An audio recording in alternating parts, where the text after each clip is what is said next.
Saudações aos ouvintes da Rádio Atlan. Estamos iniciando mais um programa Atlan Painel. Nesse programa nós respondemos as perguntas dos ouvintes. Então esse tema de hoje é um tema bem interessante e muito importante, principalmente para os pais, porque se refere à relação da infância. Então tem aqui essa primeira pergunta. Qual a importância da infância na formação da personalidade do adulto? O nosso cumprimento, a nossa saudação a todos vocês que nos acompanham aí na Rádio Atlan, no programa Atlan Painel. É muito bom estar aqui com vocês. Realmente esse tema ele é muito profundo, porque ele implica em análises superficiais, que normalmente são feitas, mas ele também importa análises profundas que poucas vezes são levadas a efeito quando esse assunto surge. A própria espiritualidade ainda não aprofundou como deveria, talvez porque a mediunidade não tenha permitido ainda. O fato é que nas páginas mitológicas da antiguidade, nós percebemos algo muito estranho. Esse algo muito estranho, ele é estranho para nós, mas ele não tem nada de estranho se comparado a todo o processo biológico que a primeira molécula de DNA que surgiu na Terra trouxe consigo. Segundo os cientistas, há cerca de 3 bilhões e 800 milhões de anos atrás, surgiu no nosso planeta pela primeira vez, quando o planeta deixou de ser magma, como se fosse lava de vulcão, e passou a ter continentes e águas nos mares, né, em rios. Foi na água, no ambiente líquido, que essa molécula apareceu. Ou seja, a Terra tem 4 bilhões e 600 milhões de anos. Então, 800 milhões de anos depois que a Terra surgiu, aparece essa molécula. E o que é que essa molécula fez desde que ela surgiu aqui na Terra? Ela apenas se replicou. Ela copiava o próprio código de DNA que ela tem. Aí, quando ficava com 2 códigos, ela se dividia. Uma parte ficava com um código, a outra parte ficava com o código copiado, e assim essa replicação celular, essa replicação molecular foi acontecendo, e essa clonagem que surgia, essa forma de reprodução onde não existe a sexualidade atuante, ou seja, uma reprodução assexuada, uma partenogênese.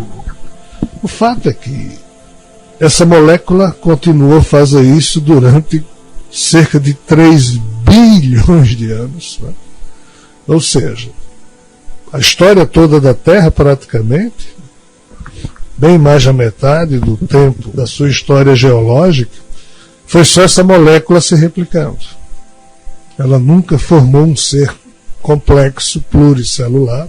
Isso só viria a acontecer nos últimos 600 milhões de anos, e ninguém sabe como é que a vida migrou da situação de seres unicelulares para os seres pluricelulares, mas isso é outra história. Mas o fato é que a vida aqui na Terra, antes de surgir seres mais complexos, ela era só de clonagem, só replicação. Só que a mitologia fala que em algum momento aí desse processo, seres existiram aqui na Terra antes mesmo da espécie Homo sapiens surgir. E esses seres, eles eram já complexos, mas não eram seres que foram produzidos por aquela molécula que estava sendo biologicamente ativada aqui na Terra, mas eram seres que vinham, sabe-se lá de onde, de outros níveis de existência, de universos paralelos, e esses seres, é engraçado o modo como eles tinham, eles também só se reproduziam por clonagem. Então, de repente, um ser desse do corpo dele saía um outro ser, já pronto, e esse ser começava a funcionar. Então, por exemplo, Zeus estava muito preocupado um certo dia com as questões de estratégia de guerra, de como guerrear, de como fazer com que os titãs, que era a geração anterior de deuses, brigavam com a geração de Zeus, os deuses do Olimpo. E no meio dessa preocupação, ele ia atrás de uma solução para um problema mental dele, e de repente surge do corpo dele uma de suas filhas, Atena, né? Que já surgiu pronta, com armadura, com lança armada, ou seja, e quando ela surge pronta, ela já começa a expressar o seu psiquismo de deusa Atena. E isso não foi só com Atena, na verdade quase todos os deuses da mitologia funcionam dessa forma. Só muito recentemente na história deles é que alguns deuses começaram a se reproduzir através da conjunção mental ou da conjunção corporal, criando outros seres. Foi quando Zeus também começou a procurar mulheres terrenas, né? Mas isso é um outro aspecto. Qual a questão? A questão é que não havia infância entre os deuses. Estranhamente, Zeus foi o primeiro a nascer como criança. E Zeus, ele, para ser escondido de Cronos, seu pai, para não ser destruído, né? Ele ficou sendo amamentado lá na ilha de Creta, tomando leite de cabra para poder crescer, mas só que o crescimento do rapaz era muito rápido, né? E ele rapidamente se tornou adulto, mas Zeus foi um dos poucos deuses que não nasceu pronto. Todos anteriores a ele nasciam assim. Ele nasceu passando por algo que seria o que nós pensamos ser a infância. E o fato é que Zeus foi o único dos deuses da antiguidade que não se auto-impôs a ninguém. Ele foi escolhido pelos irmãos para ser o chefe deles. Então, tem esse aspecto. Zeus, ele foi alguém que soube, mesmo a moda estranha dos deuses, mas ele soube conquistar a confiança. Ele foi reconhecido pelos seus pares, né? E ele passou pela infância, ainda que a infância é a moda dos corpos daqueles deuses. O fato é que esse aspecto ele não é muito bem abordado, ele simplesmente não é abordado pelos estudiosos de mitologia. E como os estudiosos de mitologia sempre estudaram aquilo como sendo mitologia, como sendo lenda, jamais como sendo fato real, só alguns estudiosos atuais que estão aceitando essa possibilidade devido a descobertas arqueológicas e outras questões. Mas é assim. Na época em que esses livros foram escritos, e a mitologia grega praticamente foi traduzida por Hesíodo, no seu livro chamado A Teogonia de Hesíodo, e também Homero, através da Ilíada, da Odisseia, depois 4 dramaturgos, e por aí vai. Antes dessas pessoas que traduziram essas tradições orais, hoje chamadas de mitologia, no papel, a turma que viveu isso acreditava piamente que isso tudo era verdade. Mas os primeiros tradutores das tradições orais para o papel já tinham dúvida. Os estudiosos da modernidade já taxaram tudo isso como lenda, mas os atuais, alguns poucos, começam a desconfiar que há algo de mais profundo nessa história.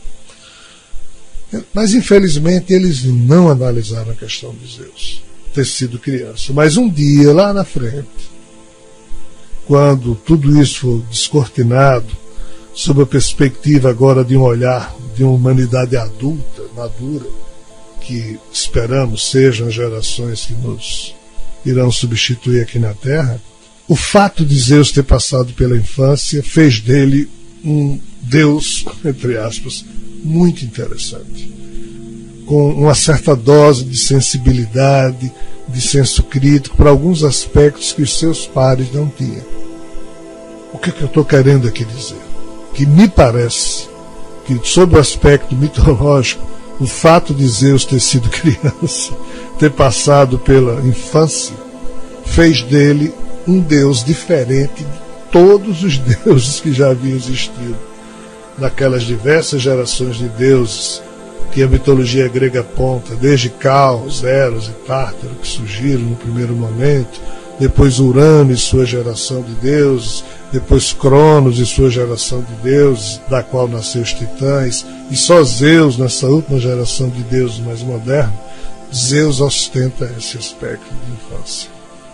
Ou seja, isso influenciou no padrão da personalidade que ele gerou enquanto um ser distinto.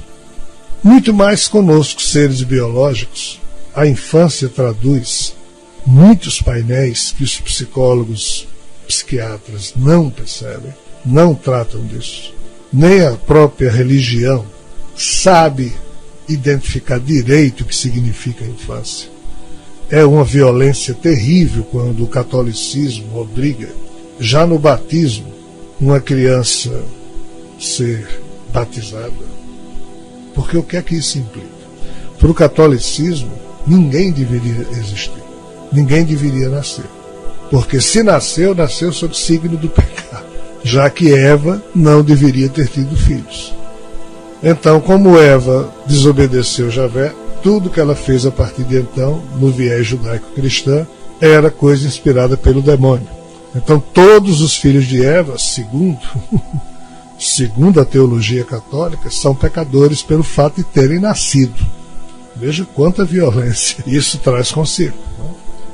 Para você se livrar disso, sabe como é que é? Como você não pode falar, porque você é um bebezinho que acabou de nascer, aí no batismo, um padrinho seu, e não é seus pais, porque seus pais erraram em lhe pôr no mundo. Aí um padrinho seu, que não tem a culpa de você ter nascido, diz o quê para o padre? Renuncia. Renuncia o quê? Porque o padre antes pergunta, você renuncia ao demônio? Então o padrinho diz isso em nome daquela criança que está ali na pia batismal. Isso é violência. Nenhum sistema político, tipo nazismo, imaginaria, nenhuma doutrina política, por mais louca que seja, imaginaria algo tão perverso e cruel quanto é o que há mais de 1.600 anos, se não me engano, essa visão, essa teologia existe na Igreja Católica. E até hoje ela é a que predomina. E nós nos submetemos a isso tudo, mas exatamente porque não temos ideia do que significa a infância. Então, como se não bastasse, a criança vai para a primeira comunhão e logo ela é obrigada a se corromper, como eu me lembro que eu me corrompi, quando o padre, antes da primeira comunhão oficial, nós tivemos lá no Marista uma confissão obrigatória. Você deve ter passado por isso. Eu lembro muito bem disso aí. Você é bem mais velho que eu, mas você deve ter passado por isso, né? O fato é que o padre, na hora, disse, diga-me pecado. E eu disse, não tenho pecado. O padre disse, tem. Eu digo, não tem. Tem, não tem, tem, não tem. Aí ele disse, se você não disser um pecado, você não vai fazer a primeira comunhão. Aí eu olhei aqui para aquelas, eram umas coisinhas de palha que dividiam a gente e o padre, né? E eu ali de joelhos, eu de cara. Aí eu me lembrei que minha família já tinha feito os santinhos, né? Pro convite, no domingo, né? O lanche, depois da missa, a família ia comemorar a minha primeira comunhão. E eu me lembro, eu pensei assim, se eu não... Mamãe já mandou os convites, se eu não fizer a primeira comunhão, eu vou apanhar. Eu vou levar uma surra. Aí eu digo, bem, tenho que arranjar um pecado. Isso é uma corrupção, cara. Realmente. É uma corrupção, isso é uma violência. E eu arranjei um pecado. Eu disse, padre, eu me lembrei. Ao padre, qual foi o pecado? Eu disse, não, eu estava jogando bola e chamei um palavrão na hora que errei uma jogada. Ele disse, qual foi o palavrão? Eu disse, merda. Ele disse, está vendo? Isso é um pecado, reza 2 Pai Nosso. Mas assim, eu sei que a intenção do padre é a melhor possível, a intenção da Igreja Católica é a melhor possível. Mas isso é ignorância espiritual profunda. Por quê? Porque a criança começa a lidar com a noção de pecado. E nós lidamos a nossa adolescência inteira no colégio marista, apesar da formação maravilhosa que recebemos. Essa coisa de pecado era toda hora em cima da gente, né? E até que ponto isso não interferiu na formação das nossas personalidades? Claro que isso interfere, e negativamente. Porque isso tolhe a ousadia filosófica, isso tolhe a ousadia no campo da criação, isso vai diminuindo o ser humano, vai fazendo você se sentir culpado por certas vontades que você tem, por certas questões que você nem criou, já veio nesse corpo, mas que você é obrigado a conviver com aquilo. Isso provoca máculas profundas na formação da personalidade do indivíduo. Eu estou falando aqui da adolescência e da parte infantil, né? No estágio de criança mesmo. Então, assim, qual a importância da infância na formação da personalidade do adulto? Total. Nós ainda precisamos criar algumas fórmulas matemáticas, entre aspas, para poder entender se uma criança ela é tratada desse jeito e passa por essas e essas situações, fatalmente na vida adulta, a propensão a ele ser assim, assim, assim. Ou seja, a psicologia já trata disso, mas não trata da forma profunda como poderia, porque há um outro aspecto.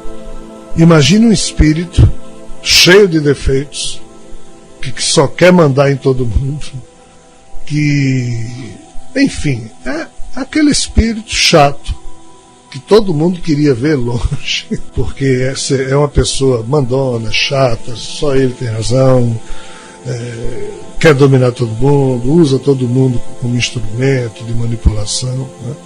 Notem que um espírito desse é obrigado a se esconder atrás de um psiquismo da criança e ter que depender dos outros.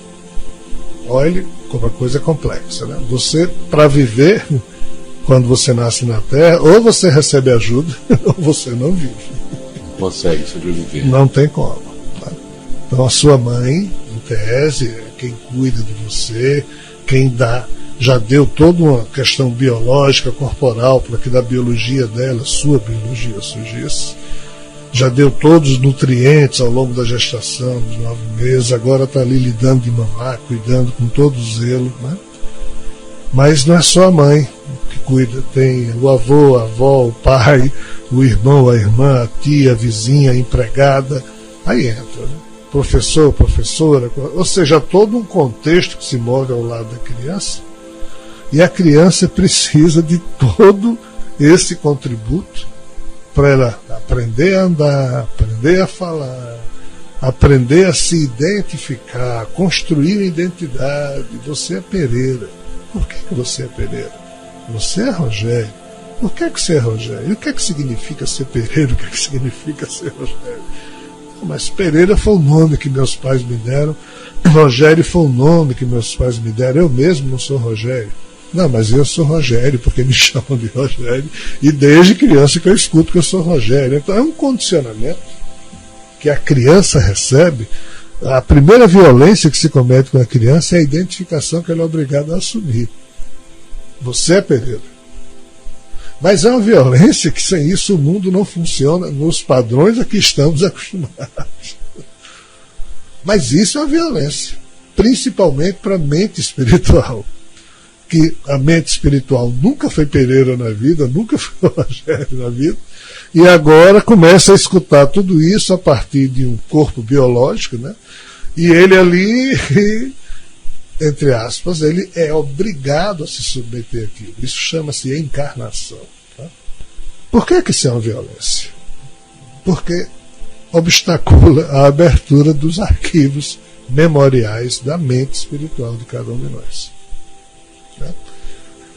Por quê? Porque se você agora é Pereira, se você agora é Rogério, toda a bagagem de vidas passadas registrada no espírito está fechada. Porque Rogério e Pereira começam ali do zero. Isso vale para todo mundo.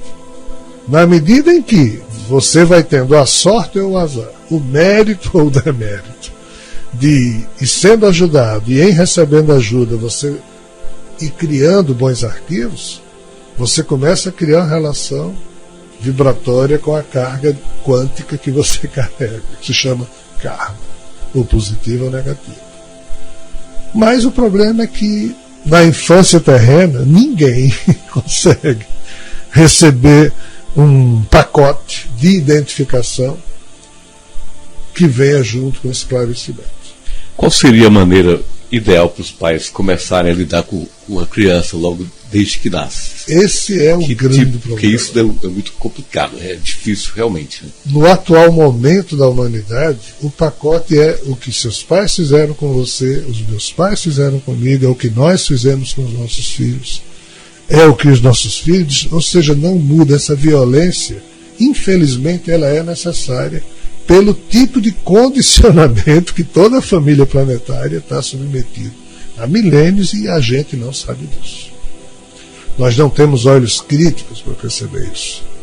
Então, lá na frente, por isso eu estava dizendo nisso, quando a humanidade mais evoluída, com olhos mais adultos e profundos, conseguir olhar para a infância e identificar o que ela realmente significa, né?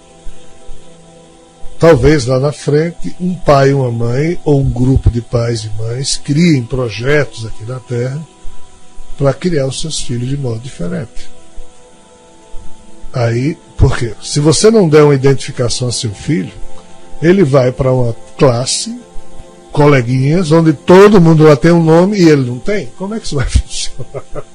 Então, assim, não pode ser desse jeito. Aí tem que ser uma experiência que no futuro a humanidade vai fazer. Deixar livre para ele mesmo, isso. Entrando em contato, ou seja, deixar que brote a coisa. Deixar que brote a identificação. É um tipo de escola que vai surgir no futuro, né? Em que os pais irão cooperar com esse método pedagógico, não irão dar nome às crianças, né? Formar uma comunidade de 500, de 1000, de sei lá o quê, e começa então uma vivência numa escola-laboratório, né? Com todo amor, carinho, assistência, mas vão deixar os bebês irem se tornando crianças sem você é Pereira, você é Rogério, né? E aos poucos eles, né? Porque aí o empirismo é a única forma de tentar se descobrir qual tipo de pacote pedagógico se pode aplicar. Os espíritos já me mostraram muita coisa relativa a isso, mas eu nunca encontrei nem tempo, nem oportunidade, e acho que vou sair dessa vida sem que isso tenha, no meu entender, uma função mais importante para que eu fale sobre isso. Por quê? Porque em sã consciência nenhum pai deve hoje fazer isso com nenhum dos seus filhos. Isso é o oposto do que é feito. Exatamente. Então você vai transformar seu filho numa aberração. Então não é por aí. Por isso que eu também não vou aprofundar aqui esse assunto nesse aspecto, né? Mas eu estou só ressaltando que existe uma outra maneira de se educar as pessoas, de dar uma identificação para elas, né? Mas nós já somos desde bebê condicionados a ser Rogério, a ser Pereira. Pereira tem lá só 8 meses. Aí escuta alguém falar: Pereira, abre a boca para mamar. Aí, olha a chupeta, Pereira. Então, Pereira, você se acha Pereira. Então é assim que a gente é condicionado, né? Só que nós somos condicionados com todo amor, com todo carinho. Alguns outros são na base de uma violência também explícita e implícita, porque tem pais que brigam, batem crianças, é outra história, infelizmente. Mas falando aqui no padrão da normalidade, que já não é tão normal assim, mas dessa nossa normalidade, onde o carinho, a ternura, a nobre intenção de todos nós como pais de cuidarmos dos nossos filhos, né? Mas a infância, ela é o receptáculo, não vou chamar aqui a tábua rasa, como alguns psicólogos, né, costumam dizer que nessa fase o que você jogar ali fica, o que você der de informação, isso é um aspecto, mas a criança ela vai adquirindo um senso crítico e vai em alguns momentos desfazendo algumas dessas informações. Ela pode fazer isso, mas são poucas as que têm o privilégio de receber ajuda espiritual para desfazer, né? Ou elas mesmas, com o poder da mente espiritual, que às vezes consegue fazer isso mente infantil do ego, mas isso é muito raro. Mas, enfim, a infância é a fase mais importante da formação da personalidade da pessoa. A infância e a adolescência juntas implicam naquilo que você será. Infelizmente, mesmo nos lares mais amorosos da Terra, mesmo nas melhores escolas, né, nós não tratamos essas duas fases da vida com as cores que deveríamos realmente tratar. Se você não introduz... Por que é que nós temos uma dificuldade terrível de meditar? Se você não introduzir aqui, nesse período, o hábito da individualidade ainda adolescente, de parar e respirar mais profundamente, criar um ritmo respiratório mais profundo, de diminuir aquela velocidade adolescente, né? Porque quando a gente é adolescente é fazer 1000 coisas num só momento, ou seja, você educar a sensibilidade, é a fase que poderia ser mais criativa também das pessoas, mas todo mundo, na adolescência, a gente às vezes faz uma poesia, fica com medo de mostrar. Ou seja, a gente tem 1000 medos e não recebe estímulos. Ao contrário, a gente recebe pancada para não sair da postura de rebanho. Né? Por que é que existem adolescentes rebeldes? Alguns, rebeldia gratuita mesmo, mas assim, os Beatles, por exemplo, John Lennon. John Lennon teve um pai que jamais conheceu só depois, né, de adulto, a mãe que morreu cedo, foi criado por uma tia, né, tornou-se assim, alguém, como ele mesmo disse, né, aquela síndrome de rejeição, achava que era alguém rejeitado, ninguém gostava dele. Né? Então, um genial rebelde como John Lennon produz coisas maravilhosas, mas ele sofreu um bocado para poder produzir aqui. Não era preciso ter sofrido tudo aquilo. Mas então não seria John Lennon, não, seria outro John Lennon. A genialidade estava nele. Estava nele, então não é essa a questão. Mas assim, é a fase mais importante. Pena que nós, pais, mães, psicólogos, psiquiatras, seres humanos, nós, com a nossa condição humana, não saibamos ainda cuidar dessas fases da vida com as cores que deveríamos. Então o principal mesmo é a amorosidade, né? Se quer fazer certo com seu filho, é dar o máximo de amor possível, tolerante, compreensão e bom senso. Tá? Estamos apresentando o programa Atlan Painel. Vamos para o nosso intervalo e daqui a pouco nós retornaremos. Espero que você tenha gostado do conteúdo do nosso vídeo. E se você chegou até aqui, significa que você tem interesse em aprender mais ainda sobre a revelação cósmica e todos os painéis que fazem parte desse conhecimento. Por isso, gostaria de convidar você a conhecer a comunidade Orbum, a nossa plataforma e aplicativo de ensino com milhares de horas de conteúdo sobre os mais diversos tópicos e assuntos. É só tocar no link que está na descrição desse vídeo para conhecer e se juntar à nossa comunidade de estudos sobre a revelação cósmica.